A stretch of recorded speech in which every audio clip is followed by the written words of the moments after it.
আসসালামু আলাইকুম deer doctors, আমি ডক্টর উম্মে সুমাইয়া আলী জুই। আজকে আমরা পড়ব বেইলিয়ান লাভের চ্যাপ্টার 26, 27 অ্যান্ড 28। তো এই তিনটা চ্যাপ্টারের মধ্যে সবথেকে বেশি ইম্পর্টেন্ট চ্যাপ্টার হচ্ছে চ্যাপ্টার 28। তাহলে আমরা এই চ্যাপ্টারটা দিয়ে শুরু করব এবং এই চ্যাপ্টারের টপিকগুলো ভালোভাবে পড়ার পরে আমরা চ্যাপ্টার 26 এবং 27 এর কিছু স্পেসিফিক টপিক পড়ব।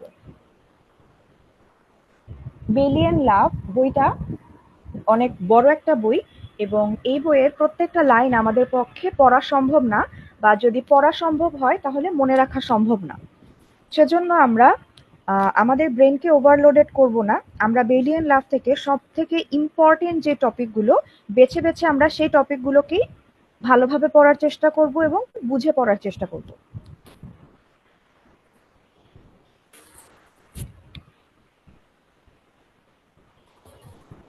ওকে, তাহলে চ্যাপ্টার 28 হচ্ছে ট্রমাটিক ব্রেইন ইনজুরি।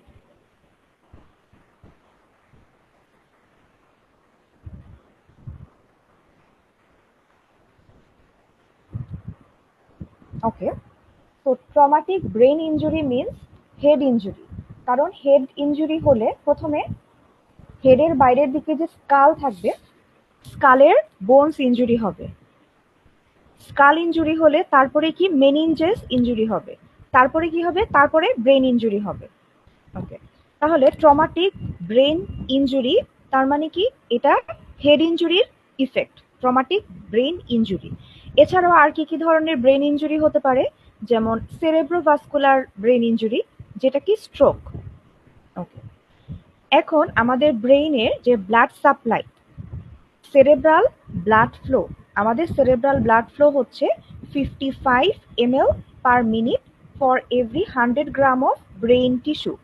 তার মানে 100 গ্রাম ব্রেইন টিস্যুতে প্রত্যেক মিনিটে 55 ml অফ ব্লাড ফ্লো হয়। কিন্তু যদি কখনো এই 55 ml এর জায়গায় ব্লাড ফ্লোটা কমে 20 ml পার মিনিট এত কম হয়ে যায়, তখন কি হবে, সেরেব্রাল ইসকেমিয়া হবে, সেরেব্রাল ইসকেমিয়া। এখন এই যে ফ্লোটা, সেরেব্রাল ব্লাড ফ্লো, এই সেরেব্রাল ব্লাড ফ্লোটা কিসের উপর ডিপেন্ড করে? সেরেব্রাল ব্লাড ফ্লো ডিপেন্ড করবে সেরেব্রাল পারফিউশন প্রেসারের উপরে, সেরেব্রাল পারফিউশন প্রেসার অথবা সিপিপি, সেরেব্রাল পারফিউশন প্রেসার। এখন সেরেব্রাল পারফিউশন প্রেসারের একটা ইকুয়েশন আছে, সেটা হলো এখানে আমরা দেখতে পাচ্ছি CPP equals to MAP minus ICP. তার মানে cerebral perfusion pressure equals to mean arterial pressure minus intracranial pressure. এখন সেরেব্রাল পারফিউশন প্রেসারে নর্মাল রেঞ্জটা হচ্ছে 75 থেকে 105 millimetre of mercury. Okay, and mean arterial pressure হচ্ছে 90 to 110 millimetre mercury. And intracranial প্রেসারের normal value হচ্ছে 5 টু 15 মিলিমিটার অফ মার্কারি। তার মানে আমাদের সেরেব্রাল পারফিউশন প্রেসারটা যদি আমরা 75 থেকে 105 এর মধ্যে মেনটেন করতে না পারি, তার মানে কি, তার মানে আমাদের cerebral blood flow, CBF, cerebral blood flow কমে যাবে। সেরেব্রাল ব্লাড ফ্লো কমে গেলে কি হবে, সেরেব্রাল ইসকেমিয়া হবে। যদি 20 ml পার মিনিটের চেয়ে কম হয় সেরেব্রাল ব্লাড ফ্লো, অ্যান্ড এর থেকেও বেশি যদি ব্লাড ফ্লোটা কমে যায় এবং যদি বেশি ডিউরেশন হয়, যে অনেকক্ষণ ধরে ব্লাড ফ্লো কম, সেক্ষেত্রে কি হবে, সেরেব্রাল ইনফার্কশন হয়ে যেতে পারে। তার মানে আমরা জানলাম যে CPP, cerebral perfusion pressure, equals to mean arterial pressure minus intracranial pressure. তার মানে যদি মিন আর্টারিয়াল প্রেসার বাড়ে তখন সেরেব্রাল পারফিউশন প্রেসার বাড়বে, মিন আর্টারিয়াল প্রেসার বাড়লে সেরেব্রাল পারফিউশন প্রেসার বাড়বে, অ্যাকর্ডিং টু দ্য ইকুয়েশন। ওকে, যদি আইসিপি কমে, ইন্ট্রাক্রেনিয়াল প্রেসার কমে, তাহলে সেরেব্রাল পারফিউশন প্রেসার বাড়বে। তার মানে মিন আর্টারিয়াল প্রেসারের সাথে সেরেব্রাল পারফিউশন প্রেসারের সম্পর্কটা হচ্ছে সমানুপাতিক। ওকে, কিন্তু সেরেব্রাল পারফিউশন প্রেসারের সাথে ইন্ট্রাক্রানিয়াল প্রেসারের সম্পর্কটা আবার হচ্ছে ব্যস্তানুপাতিক, যে ইন্ট্রাক্রানিয়াল প্রেসার যদি কমে তাহলে সেরেব্রাল পারফিউশন প্রেসার বাড়বে। এখন চিন্তা করে দেখেন, কোনো পেশেন্ট যদি তার একটা হেড ট্রমা হলো, হেড ট্রমার কারণে কি হতে পারে, ব্রেইনের ভিতরে ব্লিডিং হতে পারে, ব্লিডিং হয়ে হেমাটোমা হতে পারে। তার মানে কি, ব্রেইনের ভিতরে প্রেসার বেড়ে গেল, ইন্ট্রাক্রেনিয়াল প্রেসার বেশি হয়ে গেল। এখন ইন্ট্রাক্রেনিয়াল প্রেসার যদি বেশি হয়ে যায় তাহলে কি হবে, সেরেব্রাল পারফিউশন প্রেসার কমে যাবে। ইন্ট্রাক্রেনিয়াল প্রেসার যদি বেশি হয়ে যায় সেরেব্রাল পারফিউশন প্রেসার কমে যাবে। তার মানে কি, ব্রেইনের ইসকেমিয়া হয়ে যাবে। সে কারণে ইন্ট্রাক্রেনিয়াল প্রেসারটা মেইনটেইন করা খুবই ইম্পর্টেন্ট। ইন্ট্রাক্রেনিয়াল প্রেসার মেইনটেইন করা খুব ইম্পর্টেন্ট। এবং ইন্ট্রাক্রেনিয়াল প্রেসারের নর্মাল ভ্যালু কত, 5 to 15 মিলিমিটার মার্কারি।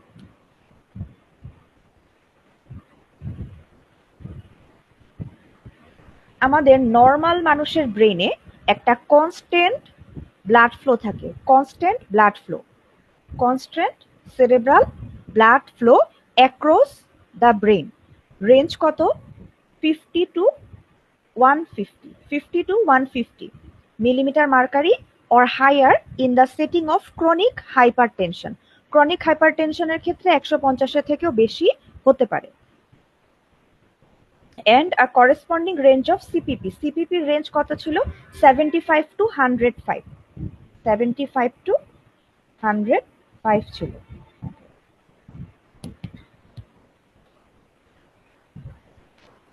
আগের স্লাইডে আমরা পড়েছিলাম মিন আর্টারিয়াল প্রেসার হচ্ছে 90 থেকে 110। মিন আর্টারিয়াল প্রেসার ছিল 90 থেকে 110। এটা হচ্ছে নর্মাল পার্সনের ক্ষেত্রে। এখন যার হাইপোটেনশন থাকবে তার মিন আর্টারিয়াল প্রেসার 50 হয়ে যেতে পারে। যদি কারো হাইপার টেনশন থাকে সেক্ষেত্রে মিন আর্টারিয়াল প্রেসার 150 হয়ে যেতে পারে। তাহলে কনস্ট্যান্ট ব্লাড ফ্লোটা অটো রেগুলেশন হতে পারবে মিন আর্টারিয়াল প্রেসার 50 থেকে 150 এন্ড সেরেব্রাল পারফিউশন প্রেসার 75 থেকে 105 এর মধ্যে আমাদের cerebral blood flow, cerebral perfusion pressure, mean arterial pressure এই ভ্যালুগুলোর মধ্যে অটো রেগুলেশন হবে। এর থেকে যদি বেশি কমে যায় তাহলেও ব্রেনের জন্য এটা ক্ষতিকর। প্রেসার যদি এর থেকে বেশি হয়ে যায় তখন এটা আমাদের ব্রেনের জন্য ক্ষতিকর। এখন এই ইন্ট্রাক্রেনিয়াল প্রেসার সেরেব্রাল পারফিউশন প্রেসারের মধ্যে যে একটা সম্পর্ক সেটা আমরা একটা মনরো কেলি ডক্ট্রাইন দিয়ে এক্সপ্লেন করতে পারি। মনরো কেলি ডক্ট্রাইন। মনরো কেলি কার নাম, দুইজন বিজ্ঞানীর নাম। আলেকজান্ডার মনরো, উনি 1783 তে একটা হাইপোথিসিস বলেন যে ক্রেনিয়াম আমাদের ব্রেন থাকে কোথায়, ক্রেনিয়ামের ভিতরে। সো আমাদের ক্রেনিয়াম হচ্ছে একটা রিজিড বক্স, রিজিড বা ফিক্সড বক্স, ফিক্সড, যেটা আর বড় হয় না। আমরা জানি ছোট বাচ্চাদের 2 বছর বয়সের মধ্যে কি হয়, তাদের স্কালের যে ফন্টানেলি গুলো থাকে সেই ফন্টানেলি গুলো ক্লোজ হয়ে যায়। এরপরে আমাদের স্কাল বোন আর বড় হয় না। একটা বয়সের পরে কি স্কাল বোন এর থেকে বেশি এক্সপ্যান্ডেড হতে পারে না। তার মানে আমাদের ক্রেনিয়াম হচ্ছে একটা রিজিড বক্স এন্ড ব্রেনটা হচ্ছে ইনকম্প্রেসিবল ব্রেন, ইনকম্প্রেসিবল ব্রেন। এখন যদি কোনো কারণে ব্রেনের ভিতরে একটা টিউমার হয় বা ব্রেনের মধ্যে হেমাটোমা হয়, ব্রেনের মধ্যে একটা ইন্ট্রাক্রেনিয়াল স্পেস অকুপাইং লিশন হয়, সেক্ষেত্রে কি হবে না, আমাদের এই ক্রেনিয়ামটা, ক্রেনিয়াল ভল্টটা বা আমাদের স্কাল বোনস গুলো কি হবে না, আর বেশি এক্সপ্যান্ডেড হতে পারবে না। ওকে, এখন কথা হচ্ছে যে ইন্ট্রাক্রেনিয়াল প্রেসারের ব্যাপারটা হচ্ছে একটা লিমিট পর্যন্ত ব্রেনের মধ্যে যদি কোনো ইকসল মানে ইন্ট্রাক্রেনিয়াল স্পেস অকুপাইং লিশন অথবা কোনো হেমাটোমা অথবা কোনো টিউমার, ওকে, এগুলোর কারণে ব্রেনের মধ্যে কি হচ্ছে, তাহলে প্রেসার বেড়ে যাচ্ছে। এখন আমরা আরেকটা জিনিস একটু চিন্তা করি যে আমাদের ক্রেনিয়ামের মধ্যে বা ক্রেনিয়াল ভল্টের মধ্যে কি কি জিনিস থাকে। 80% থাকে হচ্ছে ব্রেইন, 80% থাকে হচ্ছে ব্রেইন ম্যাটার, ওকে। 20% হচ্ছে, সরি 10% হচ্ছে ব্লাড, এন্ড বাকি 10% হচ্ছে আমাদের সিএসএফ, সেরেব্রোস্পাইনাল ফ্লুইড। তো সবকিছু মিলে কি হবে, একটা 100%-এর একটা লেভেল মেনটেন হবে। কোনো কারণে যদি ব্রেইন কিছুটা বেড়ে যায় তখন ব্লাড ফ্লো কিছুটা কমে টোটাল 100% মেনটেন করবে। তার মানে ইন্ট্রাক্রেনিয়াল প্রেশারটা মেনটেন হবে একটা লিমিট পর্যন্ত, ওকে। কিন্তু এরপরে যখন এই কম্পেনসেটরি মেকানিজমটা আর আমাদের ক্রেনিয়াম করতে পারবে না, তখন কি হবে, খুব অল্প পরিমাণের ব্রেইন বা সিএসএফ বা ব্লাডের অ্যামাউন্ট বেড়ে গেলে ইন্ট্রাক্রেনিয়াল প্রেশার অনেক বেশি বেড়ে যাবে। তাহলে any expansion in the contents, এই তিনটা কন্টেন্টের যে কোনো একটার যদি এক্সপেনশন হয়, যেমন হেমাটোমার কারণে বা সোয়েলিং এর কারণে বা ইক্সলের কারণে, টিউমারের কারণে, সেক্ষেত্রে কি হবে, ইনিশিয়ালি অ্যাকোমোডেটেড হবে by exclusion of fluid component. Initially জায়গা করে নিতে পারবে ক্রেনিয়াল ভল্টের মধ্যে, তখন ফ্লুইড কম্পোনেন্ট সিএসএফ আর ব্লাড কমে গিয়ে সেই ব্রেইনের এক্সট্রা জায়গা জিনিসটাকে জায়গা করে দিবে। কিন্তু এরপরে যখন ফার্দার এক্সপেনশন হবে তখন এক্সপোনেনশিয়াল রাইজ হবে ইন ইন্ট্রাক্রেনিয়াল প্রেশার। মানে কি, অনেক অল্প পরিমাণের ব্রেন ম্যাটারের ভলিউম বেড়ে গেলে অনেক বেশি পরিমাণে ইন্ট্রাক্রেনিয়াল প্রেশার বেড়ে যাবে। অ্যান্ড এই uncontrolled increase of intracranial pressure, এটা খুবই ডেঞ্জারাস। এর কারণে কি হবে, ব্রেইনের হার্নিয়েশন হবে, সেরেব্রাল হার্নিয়েশন। এটাই হচ্ছে মনরো কিলে ডক্ট্রাইন, ওকে। এখন নর্মালি ব্রেনের কোন পোর্শনটা, কোন পার্টটা হার্নিয়েট হয়?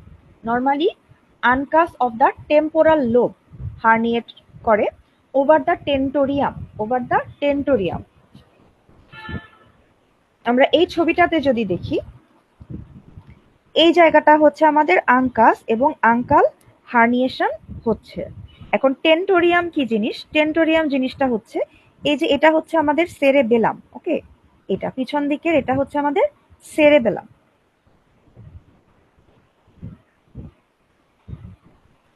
এখন সেরেবেলামের উপরে এখানে একটা কাভারিং থাকবে,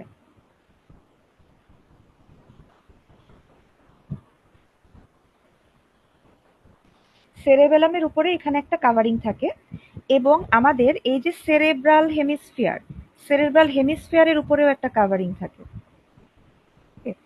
সো এই যে সেরেবেলামের উপরে যে কাভারিংটা, সেটাকে বলা হয় টেন্টোরিয়াম সেরেবেলি। সেরেবেলামের উপরের যে কাভারিং তাকে বলা হয় টেন্টোরিয়াম সেরেবেলি। অ্যান্ড এই জায়গাটাকে বলা হয় হচ্ছে আনকাস। এই আনকাসটা এই টেন্টোরিয়াম সহ, এই কাভারিংটা সহ হার্নিয়েশন হয়ে যায় ফোরামেন ম্যাগনাম দিয়ে। কখন? যখন ইন্ট্রাক্রেনিয়াল প্রেশার বাড়ে। ইন্ট্রাক্রেনিয়াল প্রেশার কখন বাড়বে? আমাদের ক্রেনিয়াল ভল্টের মধ্যে যে তিন ধরনের কন্টেন্ট থাকে, এক নাম্বার কন্টেন্ট হচ্ছে ব্রেন, দুই নাম্বার কন্টেন্ট হচ্ছে ব্লাড, সেটা হতে পারে আর্টারিয়াল ব্লাড, হতে পারে ভেনাস ব্লাড, অ্যান্ড তিন নাম্বার কম্পোনেন্ট হচ্ছে সিএসএফ। এই তিনটা কম্পোনেন্ট মিলে একদম কম্প্যাক্ট ভাবে আমাদের স্কালের ভিতরে, আমাদের ক্রেনিয়ামের ভিতরে এরা থাকে। কিন্তু কোনো কারণে যখন যে কোনো একটা কম্পোনেন্ট বেড়ে যাবে, তখন বাকি দুইটা কম্পোনেন্ট তার ভলিউম কমাই দিবে। এভাবে তারা জায়গা করে নেওয়ার চেষ্টা করবে। কিন্তু যখন ব্রেইনের মধ্যে বা ক্রেনিয়ামের মধ্যে একটা ম্যাস লেশন হবে, কম্পেনসেশন ফেজে কি হবে, এই যে দেখেন কিছুটা ভেনাস ব্লাড বাইরে বের হয়ে আসলো, কিছুটা সিএসএফ বাইরে বের হয়ে আসলো, এবং এই যে লাল কালারের ম্যাস দেখা যাচ্ছে, ম্যাসটাকে জায়গা করে দিচ্ছে। কিন্তু যখন এই মাস লেশনটার কারণে এখন ইন্ট্রাক্রানিয়াল প্রেশার বেড়ে গেল, তখন কি হবে, ব্রেইনের হার্নিয়েশন হয়ে যাবে। তখন ব্রেইন, এই যে আমাদের ব্রেইনটা তখন এই যে আমাদের ফোরামেন ম্যাগনাম দিয়ে বের হয়ে আসবে।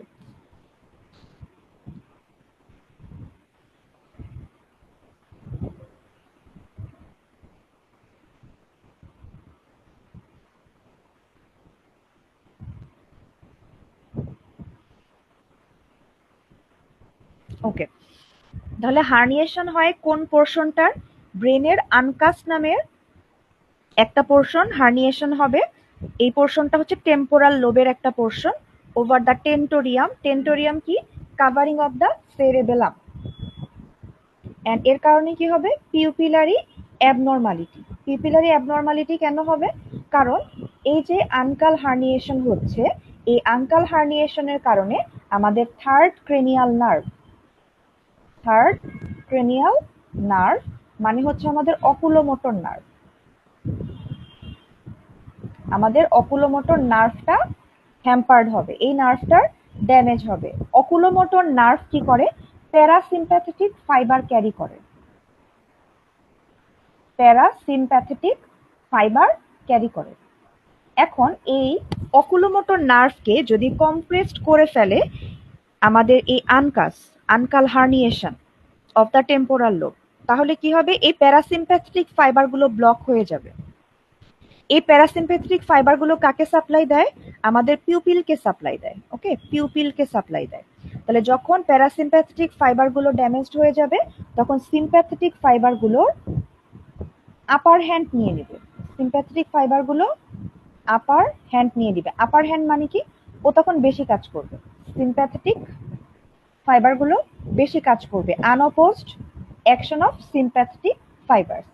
তাহলে তখন সিম্প্যাথেটিকের কারণে কি হবে?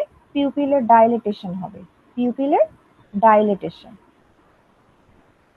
আমরা জানি সিম্প্যাথেটিক অ্যাক্টিভেশন যখন হয় ভয়ের কারণে, ফিয়ারের কারণে, তখন কি হয়? পিউপিল ডাইলেটেড হয়ে যায়। আর প্যারাসিম্প্যাথেটিক কি করে? পিউপিলকে কনস্ট্রিক্টেড করে।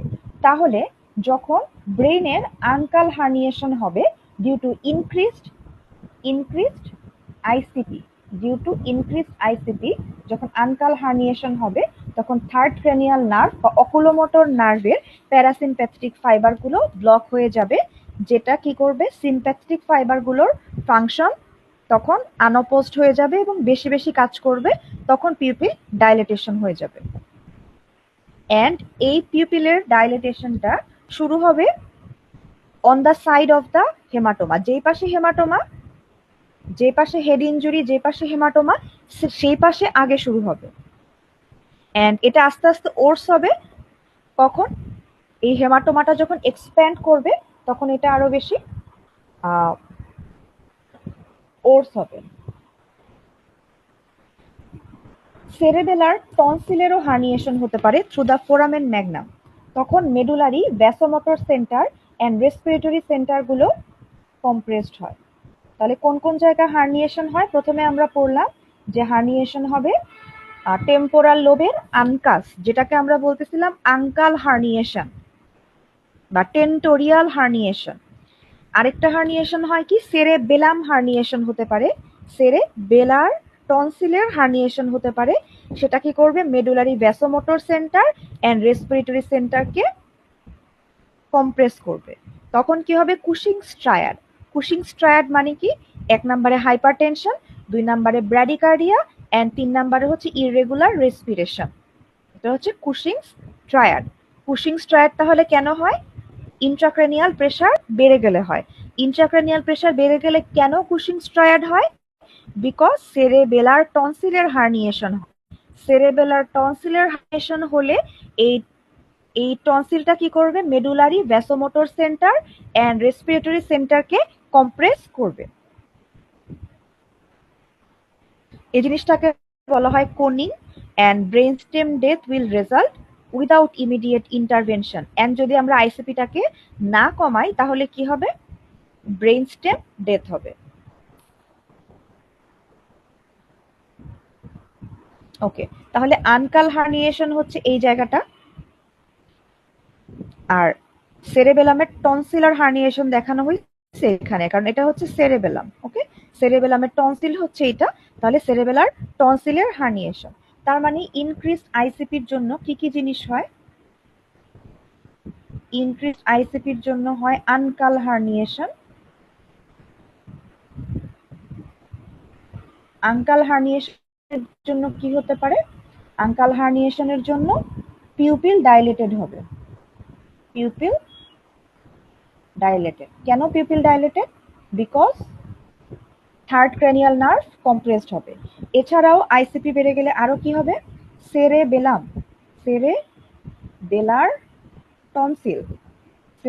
টনসিলের হার্নিয়েশন হবে। সেরেবেলার টনসিলের হার্নিয়েশন হলে কি হবে, medullary vasomotor centre and respiratory সেন্টারে কম্প্রেশন হয়ে কুশিংস ট্রায়াড হবে। ওকে,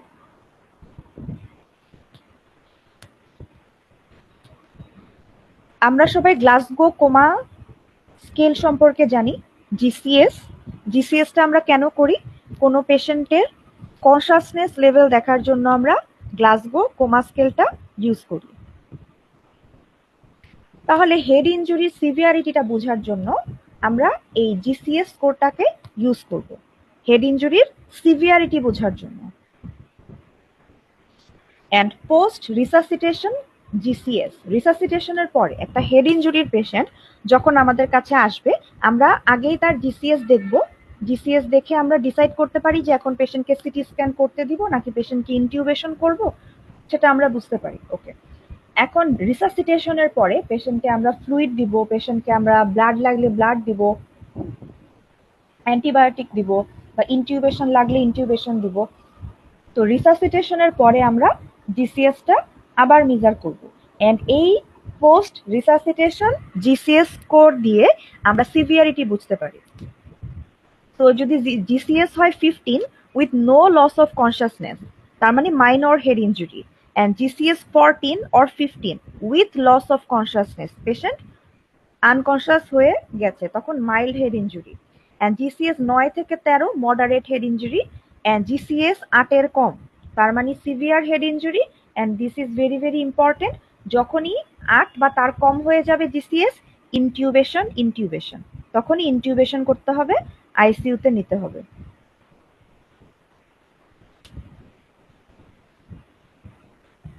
ওকে, এখন আসি যে discharge criteria in minor and mild head injury. Minor and mild কত, 14 আর 15 যদি থাকে আমাদের জিসিএস স্কোর, সেটাকে বলি আমরা মাইনর আর হচ্ছে মাইল্ড। ওকে, জিসিএস যদি 15 থাকে উইথ নো ফোকাল ডেফিসিট, ছুটি দিয়ে দিব। নর্মাল সিটি ব্রেইন, ছুটি দিয়ে দিব। পেশেন্ট যদি অ্যালকোহল বা ড্রাগ নেওয়ার হিস্ট্রি না থাকে, আমরা ছুটি দিয়ে দিব। And patient accompanied by a responsible adult, একজন অ্যাটেন্ডেন্টের সাথে তাকে ছুটি দিয়ে দিব। Verbal and written head injury advice তাকে দিব যে সিক মেডিকেল অ্যাটেনশন ইফ, যদি তার এই ওয়ার্নিং সাইনগুলো দেখা দেয় তখন সে আবার আমাদের কাছে আসবে। সেই ওয়ার্নিং সাইনগুলো কি, worsening headache, persistent vomiting, drowsiness, visual disturbance, limb weakness অথবা নামনেস, এই জিনিসগুলো হচ্ছে ওয়ার্নিং সাইন। এই ওয়ার্নিং সাইনগুলোর যে কোনো একটা যদি পেশেন্ট ফেস করে, বাসায় গিয়ে সে আবার কি করবে, আবার সে হসপিটালে আমাদের কাছে ফিরে আসবে। তাহলে এটা হচ্ছে আমাদের ডিসচার্জ ক্রাইটেরিয়া, যে একটা হেড ইনজুরির পেশেন্টকে আমরা ডিসচার্জ দিতে পারবো কখন।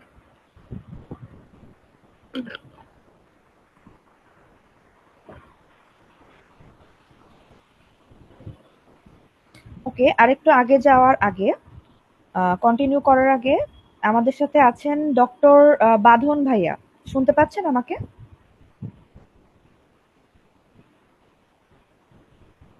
জি আপু, শুনতে পাচ্ছি। সরি বাঁধন আপু, এ পর্যন্ত কি ক্লিয়ার আপু? কোনো প্রশ্ন আছে আপনার? না আপু, বুঝতে পারছি। ওকে, আমরা তাহলে সামনে আগাচ্ছি।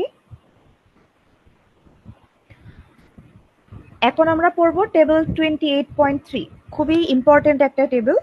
অ্যান্ড এখান থেকে প্রশ্ন জিজ্ঞাসা করা হয় হচ্ছে ফাইনাল প্রফের ভাইভাতে জিজ্ঞেস করে বা রিটেনেও আসে যে একটা হেড ইনজুরির পেশেন্টকে আমরা সিটি স্ক্যান কখন করব, 1 ঘন্টার মধ্যে কখন করব, 8 ঘন্টার মধ্যে কখন করব। আর আমাদের ক্লাসের লাস্টে আমরা আরেকটা স্লাইড পড়বো, সেখানে আছে হচ্ছে যে বাচ্চাদের ক্ষেত্রে আমরা হেড ইনজুরির জন্য সিটি স্ক্যান কখন করব। তো আমরা জানি যে সিটি স্ক্যান হচ্ছে নর্মাল একটা কনভেনশনাল এক্সরের তুলনায় 600 টাইমস বেশি তার রেডিয়েশন হ্যাজার্ড। ওকে, রেডিয়েশন এক্সপোজার 600 গুণ বেশি, এবং এটা expensive. That's why CT scan আমরা সব পেশেন্টের ক্ষেত্রে ফার্স্ট লাইন ইনভেস্টিগেশন হিসাবে করি না। তো হেড ইনজুরির ক্ষেত্রে আমরা কাদেরকে সিটি স্ক্যান দিব, যাদেরকে মানে যাদের ক্ষেত্রে সিটি স্ক্যানটা আসলেই ইম্পর্টেন্ট এবং যাদের ক্ষেত্রে সিটি স্ক্যান দিয়ে আমি আসলেই কিছু আইডেন্টিফাই বা ডায়াগনোস করতে পারবো, তখনই কেবলমাত্র আমি সিটি স্ক্যান দিব। সো এই যে ইউকের যে নাইস গাইডলাইন অনুযায়ী জিসিএস যদি কোনো পেশেন্টের 13 এর কম হয় at any point, just GCS 13 এর কম কখনো পাওয়া গেছে, দ্যাট মিনস ইমার্জেন্সি এখনই সিটি স্ক্যান করতে হবে 1 ঘন্টার মধ্যে। ওকে, জিসিএস যদি 15 কম হয় 2 hours post injury, 2 hours post ইনজুরির পরে, হেড ইনজুরির পরে 2 ঘন্টা পরে যদি 15 কম থাকে তাহলে আমরা 1 ঘন্টার মধ্যে সিটি স্ক্যান করব। ফোকাল নিউরোলজিক্যাল ডেফিসিট যদি থাকে, যে বডির কোনো একটা পার্ট, কোনো একটা হাত বা কোনো একটা পা বা মুখ একদিকে বেঁকে গেল, মানে ফোকাল নিউরোলজিক্যাল ডেফিসিট, যেগুলো স্ট্রোকের ফিচার, এরকম কোনো ফোকাল নিউরোলজিক্যাল ডেফিসিট থাকলে আমরা 1 ঘন্টার মধ্যেই সিটি স্ক্যান দিব। সাসপেক্টেড ওপেন, ডিপ্রেসড অথবা বেজাল স্কাল ফ্র্যাকচার, তার মানে যে কোনো ধরনের ফ্র্যাকচার যদি আমরা সাসপেক্ট করি, 3টা ফ্র্যাকচার কি কি বলা হয়েছে? Open fracture. যে ওপেন ফ্র্যাকচারে কি হয়, যে বোনস ভেঙে যায় এবং ভিতরে যে আমাদের সফট টিস্যু সেটা এক্সপোজড হয়ে যায়, এটাকে বলে ওপেন ফ্র্যাকচার। ডিপ্রেসড ফ্র্যাকচার কি? মনে করেন যে কাউকে যদি আমরা একটা লাঠি দিয়ে বাড়ি দিই মাথার মধ্যে এবং তার মাথায় যদি লাঠিটার ছাপ বসে যায়, তাহলে সেটাকে বলবো আমরা ডিপ্রেসড স্কাল ফ্র্যাকচার। এই ডিপ্রেসড স্কাল ফ্র্যাকচারের আরেকটা নাম হচ্ছে সিগনেচার ফ্র্যাকচার,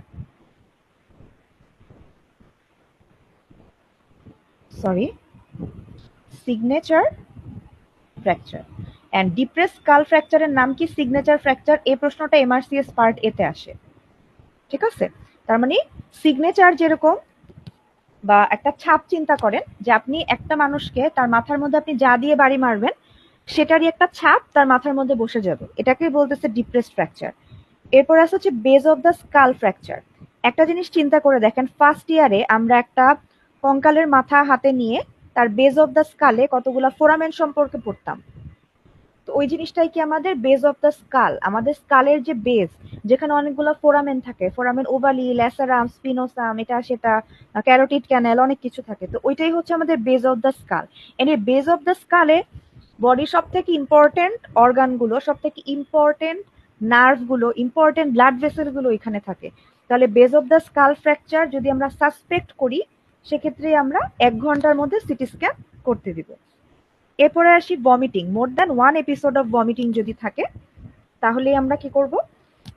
1 ঘন্টার মধ্যে সিটি স্ক্যান দিব। এছাড়াও এই হেড ইনজুরির পরে যদি পেশেন্টের কনভালশন হয়, সিজার হয়, তাহলে আমরা কি করব?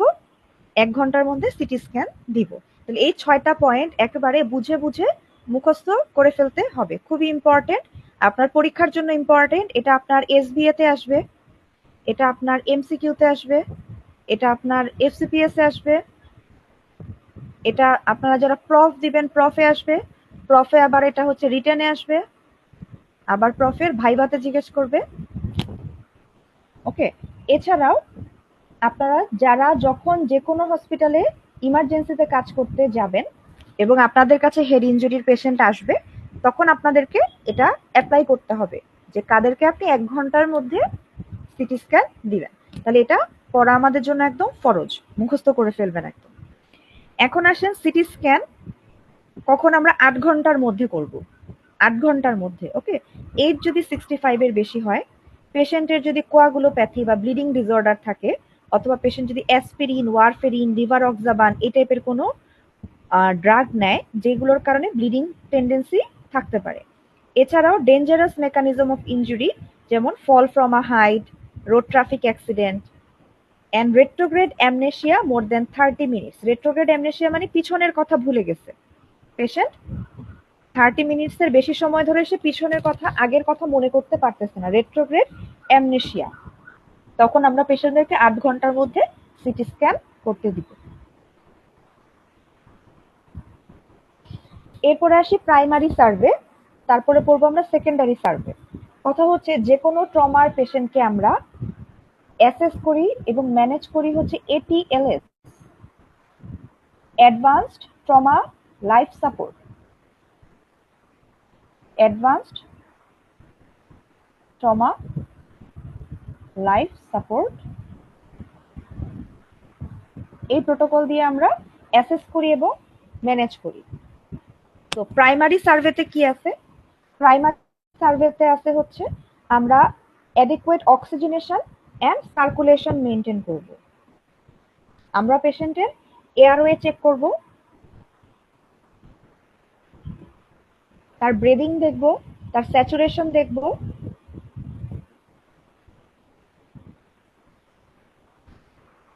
অ্যান্ড তার সার্কুলেশন দেখব, মানে কি তার ব্লাড প্রেশার, তার পালস রেট, টেম্পারেচার, স্যাচুরেশন, এই জিনিসগুলো আমরা চেক করব। অ্যান্ড হাইপোগ্লাইসেমিয়া আছে কিনা সেটা এক্সক্লুড করব। কিভাবে? আমরা গ্লুকোমিটার দিয়ে আমরা ব্লাড গ্লুকোজটা চেক করব। এছাড়া আমরা পিপিলের সাইজ দেখব অ্যান্ড লাইটে রেসপন্স করে কিনা।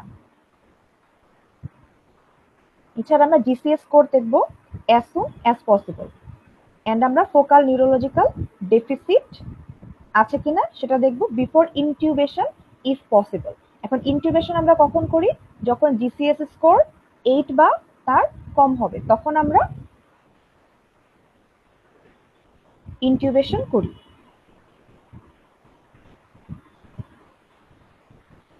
তো এটিএলএস এর যে প্রাইমারি সার্ভে আছে, এই প্রাইমারি সার্ভেটাকে আমরা এভাবেও করতে পারি যে A B C D E.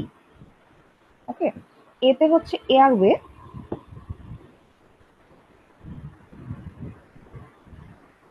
Airway সাথে হচ্ছে এয়ারওয়ের সাথে হচ্ছে cervical spine, C spine. Okay, B for হচ্ছে ব্রিদিং, সি ফর হচ্ছে সার্কুলেশন, ডি ফর হচ্ছে ডিসএবিলিটি,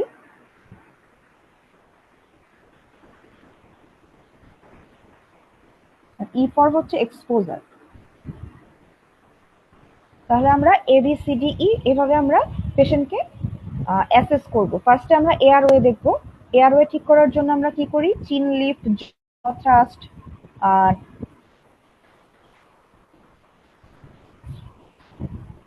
ওকে, তাহলে এয়ারওয়ে দেখার জন্য আমরা করি হচ্ছে হেড টিল্ট, চিন লিফট এন্ড জ থ্রাস্ট।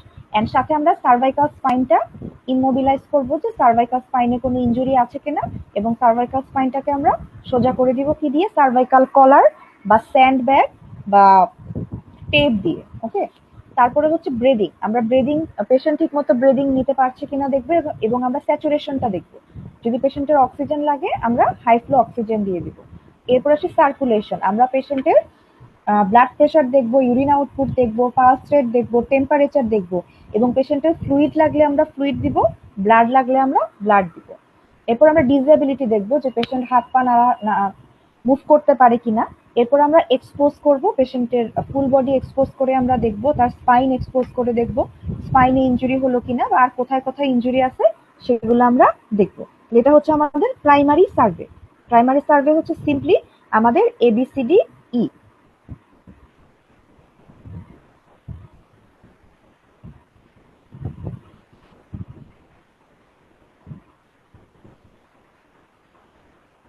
ওকে, এরপরে আসি আমরা হচ্ছে secondary survey. Secondary survey of ATLS। Secondary সার্ভেকে আমরা মনে রাখবো এভাবে: AMPLE, AMPLE, AMPLE. A for allergy, okay. M for medication, P for past illness,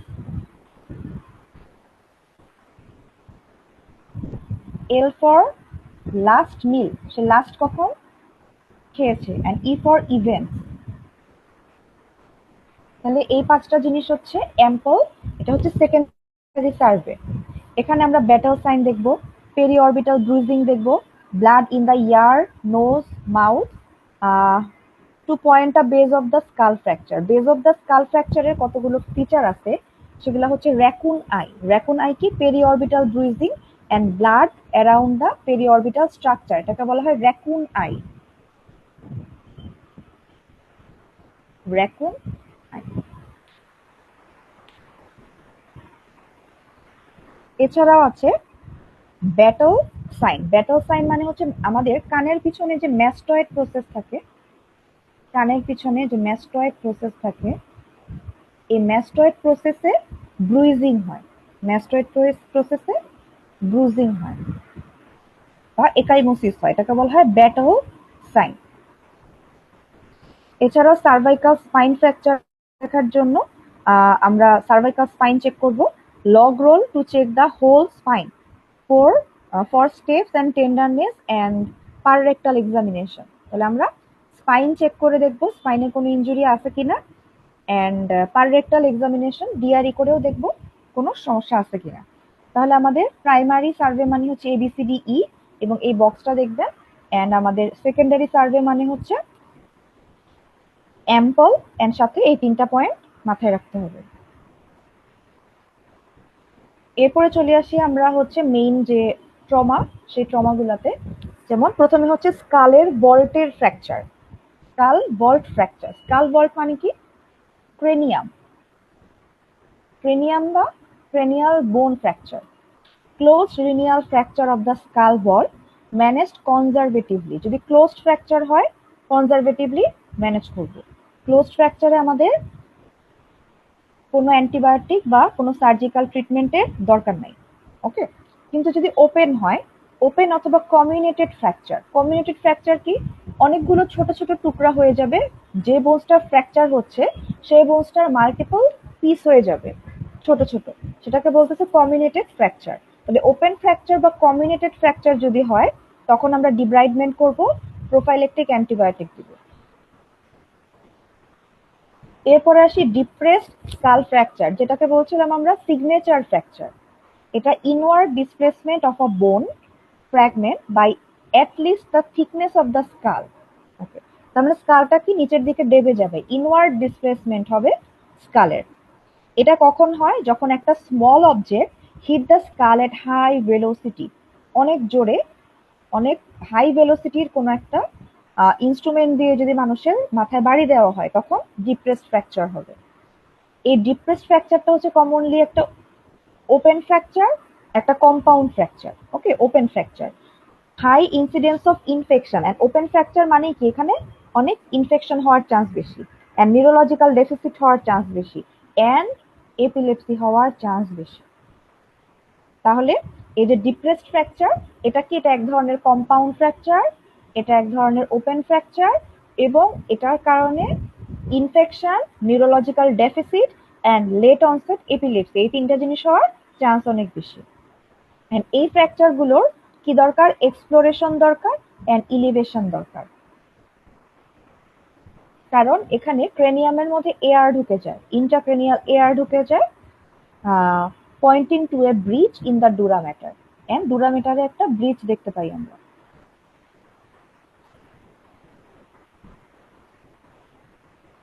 and যদি আমরা জানি আমাদের স্কাল বোনসের মধ্যে, যেমন আমাদের ফ্রন্টাল বোনসের মধ্যে কি থাকে?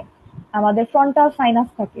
তাহলে এই ফ্র্যাকচার গুলো যদি এয়ার সাইনাস, প্যারানেজাল এয়ার সাইনাসকে যদি এফেক্ট করে, সেটাকে আমরা ওপেন ফ্র্যাকচার হিসাবে ট্রিটমেন্ট করব। ওপেন ফ্র্যাকচারের ট্রিটমেন্ট কি ছিল? এই যে উপরে কমিউনেটেড ফ্র্যাকচার বা ওপেন ফ্র্যাকচার মানে হচ্ছে debridement and prophylactic antibiotic, and যদি এক্সপ্লোরেশন লাগে আমরা সার্জিক্যাল এক্সপ্লোরেশন করতে পারি, okay. And base of the skull ফ্র্যাকচারের কি কি সাইন সিমটম সেটা আমরা একটু আগে পড়লাম। এখানে আবার আছে যে ইয়ার অথবা নোজ দিয়ে সিএসএফ লিকেজ হবে, সিএসএফ লিকেজ ফ্রম ইয়ার, কান দিয়ে এবং নাক দিয়ে সিএসএফ ডিসচার্জ হবে। তো ইয়ার দিয়ে যদি সিএসএফ আসে সেটাকে বলা হয় ওটোরিয়া, নোজ দিয়ে আসলে তাকে বলে rhinorrhoea. And bruising behind the ear around the eyes, চোখের আশেপাশে সেটাকে বলা হয় র্যাকুন আই। আর ব্রুইজিং বিহাইন্ড দ্য ইয়ারকে বলা হয় ব্যাটল সাইন, ওকে। এন্ড এই স্কাল বেস ফ্র্যাকচারের সাথে পিটুইটারি ডিসফাংশন থাকতে পারে, arterial dissection, cranial nerve deficit, এই জিনিসগুলো অ্যাসোসিয়েটেড হতে পারে। এছাড়াও অ্যানোজমিয়া থাকতে পারে, ফেসিয়াল পালসি, হিয়ারিং লস, এই প্রবলেমগুলো অ্যাসোসিয়েটেড থাকতে পারে। এখন এই যে সিএসএফ লিক হচ্ছিল ইয়ার বা নোজ দিয়ে, এই সিএসএফ লিকেজটা কি একা একা বন্ধ হয়ে যেতে পারে, কিন্তু যদি একা একা বন্ধ না হয় সেক্ষেত্রে মেনিনজাইটিস হওয়ার চান্স থাকে। এন্ড সব থেকে ইম্পর্টেন্ট কথা, যদি এই বেজ অফ দ্য স্কাল থেকে এই টপিকটা থেকে সব থেকে ইম্পর্টেন্ট একটা ইনফরমেশন আপনাদেরকে মনে রাখতে হয়, সেটা হচ্ছে নেজোগ্যাস্ট্রিক টিউব বা এনজি টিউব আমরা হেড ইনজুরির পেশেন্টদেরকে দিব না। হেড ইনজুরির পেশেন্টদেরকে আমরা দিব না। কেন দিব না?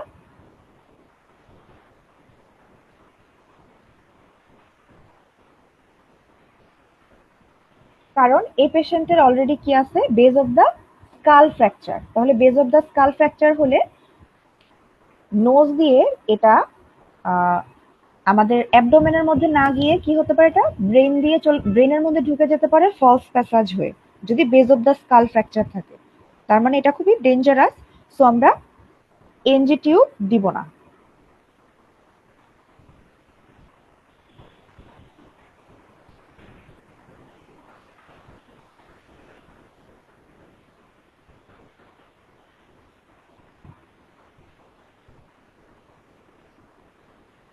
বাঁধন আপু, আমাকে শুনতে পাচ্ছেন?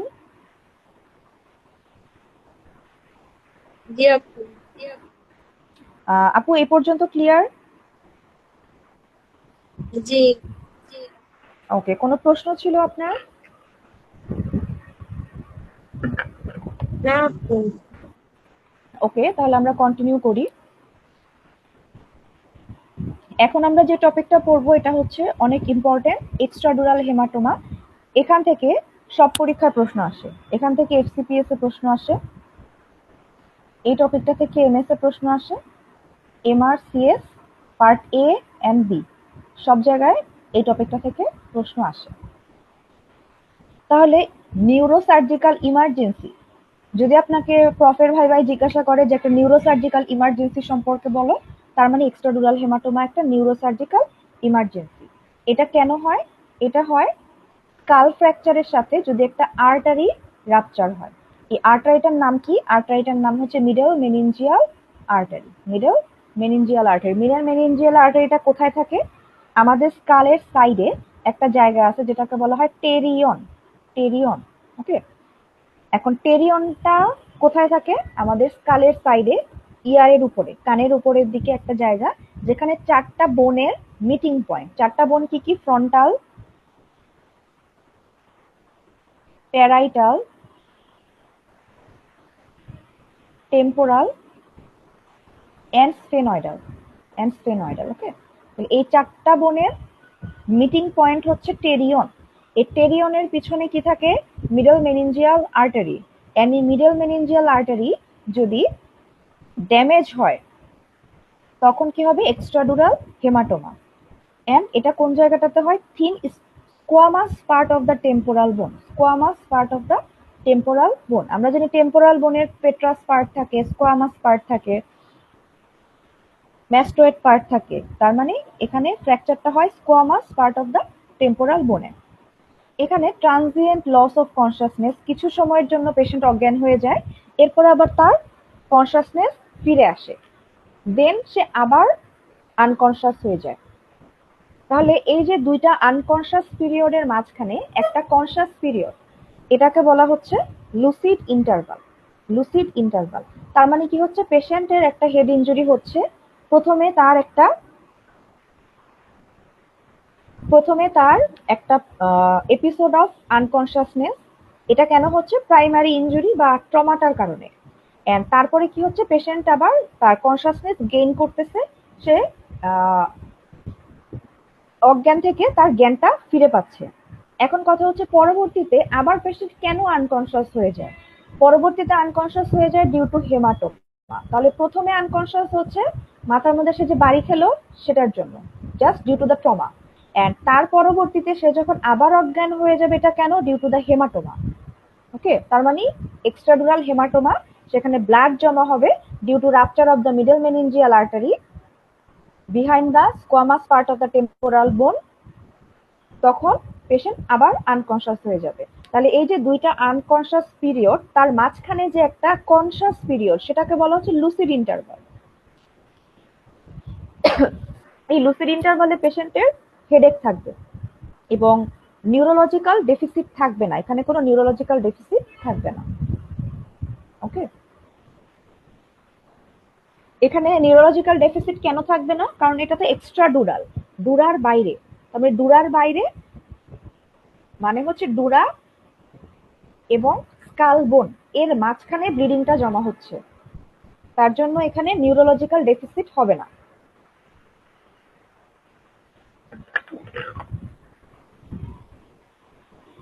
এন্ড এই হেমাটোমাটা যদি এক্সপ্যান্ড করে, যে আরো বেশি ব্লাড জমা হচ্ছে, তখন র্যাপিডলি পেশেন্ট ডিটেরিওরেট করে এবং পেশেন্ট মারাও যেতে পারে।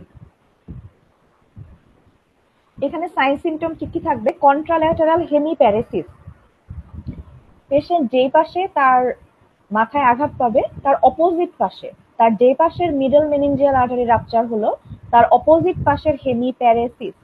হেমিপ্যারেসিস মানে কি? তার অপোজিট পাশের এক হাত এন্ড পা, অপোজিট পাশের হাত এন্ড পা তার অবশ হয়ে যাবে। Reduced consciousness level and ipsilateral pupillary dilatation, same সাইডের পিউপিলারি ডাইলেটেশন হবে। ওকে, তাহলে ব্রেনের হার্নিয়েশন এন্ড কম্প্রেশনের একটা ফিচার হচ্ছে পিউপিলারি ডাইলেটেশন। আমরা একটু আগে যেটা পড়লাম যে হেমাটোমার কারণে, এই যে এক্সট্রাডুরাল হেমাটোমা হচ্ছে, এক্সট্রাডুরাল হেমাটোমার কারণে কি হবে? ইন্ট্রাক্রানিয়াল প্রেসার বেড়ে যাবে। ইন্ট্রাক্রানিয়াল প্রেসার বেড়ে গেলে কি হবে? আনকাল হার্নিয়েশন হবে। আনকাল হার্নিয়েশনের কারণে কি হবে? থার্ড ক্রেনিয়াল নার্ভ বা অকুলোমোটর নার্ভটা কম্প্রেসড হবে, এন্ড তখন পিউপিলারি ডাইলেটেশন হবে ইপসিল্যাটারাল, মানে সেম সাইডে, যে পাশে ব্যথা পেল সেই পাশে পিউপিলারি ডাইলেটেশন হবে। আর তার অপোজিট সাইডে কি হচ্ছে দেখেন? হেমিপ্যারেসিস হচ্ছে। এখন সিটি স্ক্যান করতে দিব আমরা এই পেশেন্টদেরকে। সিটি স্ক্যানে কেমন দেখা যাবে একটা ছবি দেখে আসি, চলেন। সিটি স্ক্যানে দেখেন একটা বাই কনভেক্স এবং এটা কিন্তু কি হাইপারডেন্স, হাইপারডেন্স বাইকনভেক্স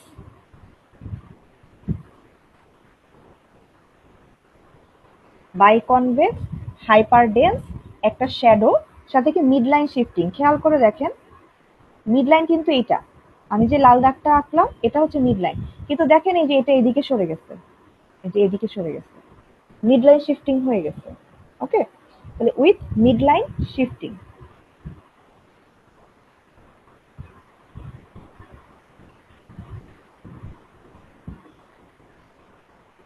ওকে, তাহলে এটা হচ্ছে এক্সট্রা ডুরাল হেমাটোমা। এন্ড এই জায়গাটা এক্সট্রা হোয়াইট কেন? কারণ এই জায়গাটাতে ব্লাড আছে তার জন্য। And compression on the lateral ventricle, দেখেন এখানে একটা ল্যাটারাল ভেন্ট্রিকল অল্প করে দেখা যাচ্ছে, এখানে ল্যাটারাল ভেন্ট্রিকলটাকে কিন্তু সে কম্প্রেসড করে দিচ্ছে। তাহলে compression on the lateral ventricle and midline shifting and একটা হাইপার ডেন্স শ্যাডো যেটা হচ্ছে বাই কনভেক্স। তাহলে বলতেছে যে অন সিটি স্ক্যান লেন্টিফর্ম বা লেন্স শেপ বা বাই কনভেক্স শেপের হাইপারডেন্স লেশন থাকবে between which structure? The skull and the brain, skull and the brain বা স্কাল এন্ড দ্য ডুরার মাঝখানে, constraint by the adherence of the dura to the skull. Dura যেখানে স্কালের সাথে লাগে সেই জায়গাটাতেই ব্লাডটা জমা হয়, মিডলাইন শিফট হয়। ওকে, এখন এখানে যদি মিক্সড ডেন্সিটি থাকে, যে কিছু জায়গা কালো কিছু জায়গা সাদা, তার মানে বোঝাচ্ছে অ্যাক্টিভ ব্লিডিং, সাথে স্কাল ফ্র্যাকচারও থাকতে পারে।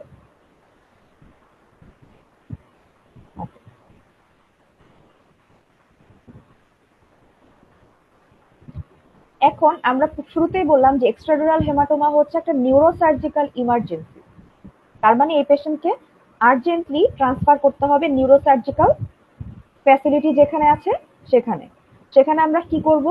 Immediate evacuation in deteriorating or comatose patient or those with large bleed, যাদের অনেক বেশি ব্লিডিং হয়েছে, যারা কোমায় চলে গেছে, যাদের কনসাসনেস ডিটেরিওরেট করতেছে সেই পেশেন্টগুলোকে আমরা কি করব, নিউরোসার্জারিতে রেফার করব ফর ইমিডিয়েট ইভাকুয়েশনের জন্য, and for close observation with serial imaging in other cases. Close observation করতে হবে, সিরিয়াল ইমেজিং করতে হবে। সিরিয়াল ইমেজিং কোনটা করব? CT scan. আমরা 6 থেকে 8 ঘন্টা পর পর সিটি স্ক্যান করতে পারি জাস্ট ফর অবজারভেশন। তাহলে কাদের ক্ষেত্রে আমরা ইমিডিয়েট ইভাকুয়েশন করব? যাদের condition deteriorating, comatose patient and large bleeding, এই তিনটা জায়গায় আমরা কি করব, পেশেন্টকে আর্জেন্টলি ইভাকুয়েট করতে হবে এই হেমাটোমাটাকে।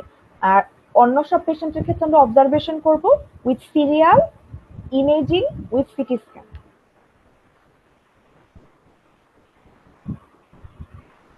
তাহলে সামারি বক্স 28.6 এখানে বলতেছে যে এক্সট্রাডুরাল হেমোরেজ,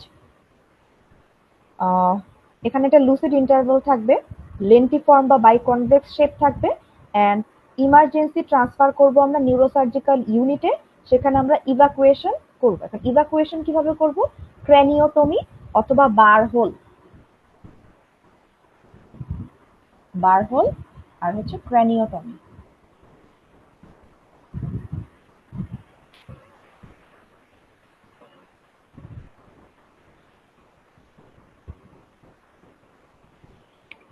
ওকে, এরপরে আসি আমরা অ্যাকিউট সাবডুরাল হেমাটোমা। সাবডুরাল মানে ডুরার ভিতরে। ধরেন এটা যদি আমাদের স্কাল হয়, স্কালের ভিতরে আছে আমাদের মেনিনজেস। এখন মেনিনজেসের বাইরের লেয়ারটা হচ্ছে ডুরা। এখন ডুরা আর স্কালের মাঝখানে, তাহলে এটা হচ্ছে স্কাল। ওকে, এটা হচ্ছে ডুরা। এখন ডুরা আর স্কালের মাঝখানে যদি একটা ব্লিডিং হয়, এটা হবে এক্সট্রাডুরাল, ডুরার বাইরে। আর এই ডুরার ভিতরে যদি হয়, ডুরার ভিতরে,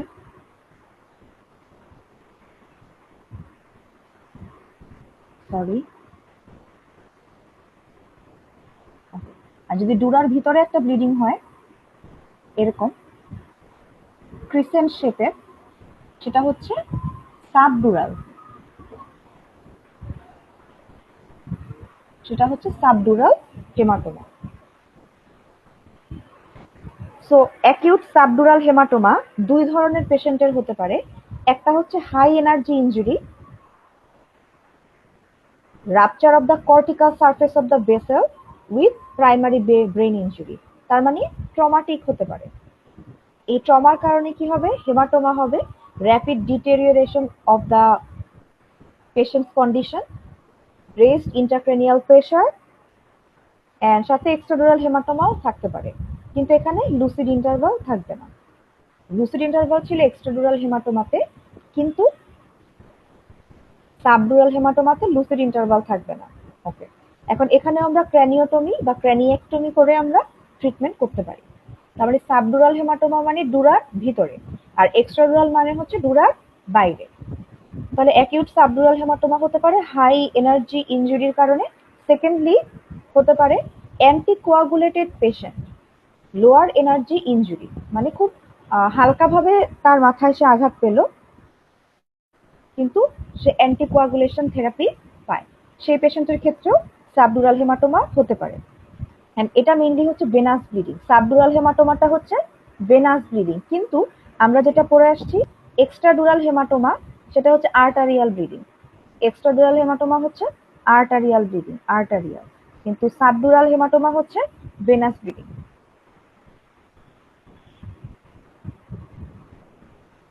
ওকে, তাহলে এই যে সেকেন্ড গ্রুপ, এই সেকেন্ড গ্রুপের ক্ষেত্রে কি হতে পারে? পরবর্তীতে এটা acute on chronic subdural haematoma হতে পারে। অ্যাকিউট আর ক্রনিকের ব্যাপারটা হচ্ছে 72 আওয়ার। 72 আওয়ারের মধ্যে যদি পেশেন্টকে আমরা পাই, যে পেশেন্ট একটা হেড ইনজুরি হওয়ার পরে 72 আওয়ার্স এর মধ্যে আমার কাছে আসছে, আমি বলবো এটা অ্যাকিউট সাবডুরাল হেমাটোমা। কিন্তু 72 আওয়ারের পরে যদি আসে, তখন আমরা এটাকে বলবো ক্রনিক।